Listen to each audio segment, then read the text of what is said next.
I spent a number of hours working on a sermon, and when I preached it at 8:30, to quote a word my son uses often, it was garbage. And I didn't know why. But it dawned on me, the reason why is because what I was saying had nothing to do with how I was feeling over what has gone on the last few days. There's no connection. And as hard as I tried, I thought this is not the moment to do what I was going to do. So at some levels, I'm going to wing it a bit.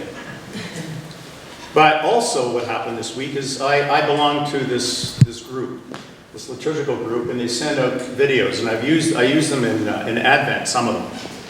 And on Friday, I received the video I'm going to show you that probably wasn't an accident,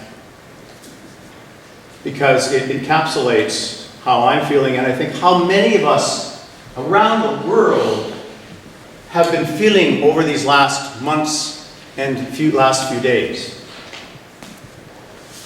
Because up until the election of Donald Trump in November, I think most of us felt that such a thing could never happen.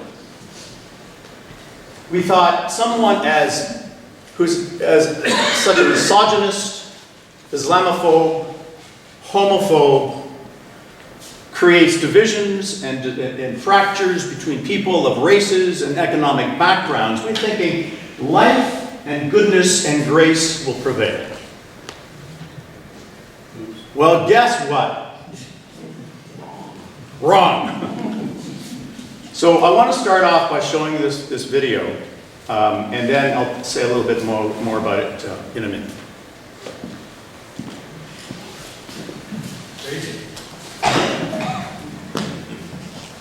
Obviously, the relationship between that and what happened yesterday did not escape us, I hope. The hundreds of thousands of people that marched, primarily as a women's march, to reclaim the place of women in society, given the threats that have been espoused over the last year or so by the new President of the United States. But it goes beyond the equality between men and women. It also goes to the equality of all human people, regardless of race, sexual orientation, background, or economic status. What happened yesterday for me was I hope, a new beginning. I'm not sure where it's going to go, but there's an energy, there is a connectedness within the universe that is saying we are not going to stand and allow injustices and divisions to continue to prevail. And when we read the book of Isaiah this morning, we read, the people who walked in darkness, and that darkness for me has been uncertainty, insecurity, fear, and questioning what the future would hold. But those people, those of us who have walked in this darkness, have seen a great light. And those who have lived in a land of deep darkness, on them the light has shined. A land of light of hope and new beginnings, and the defiance to say we are not going to stand back and allow this to continue to be a pervasive underlying attitude within our civilized society. And that people who work and live and hold positions of power are going to be held accountable.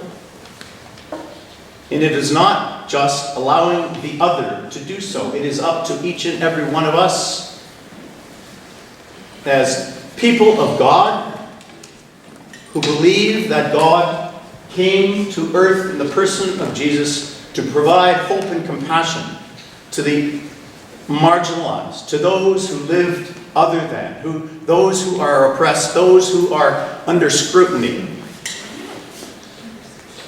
So it is my hope and prayer that what we and I experienced yesterday is the beginning of allowing the light to shine in the face of deep darkness and division.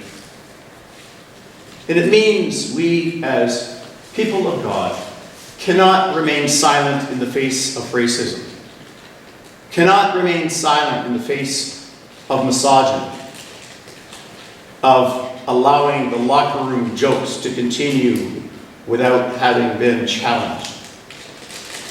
To stand up for those people who are experiencing being marginalized and oppressed in some manner. By being silent, we become part of the problem. By vocalizing our compassion and hope for others, we become bathed in the light of Christ. So, it is my hope and prayer that the energy, the grace, the feeling, the spirit that existed across our continent yesterday may continue to inform us in our own lives and in our own hearts, where change only happens. The gospel today was the story of 4 men who in an instant were changed because they saw that to follow Christ was the right thing to do in that moment. They knew it was the way they had to live. They knew they had no alternative. They knew there was no going back. They were changed. And by their change, so too have our lives been changed. Thanks be to God. Amen.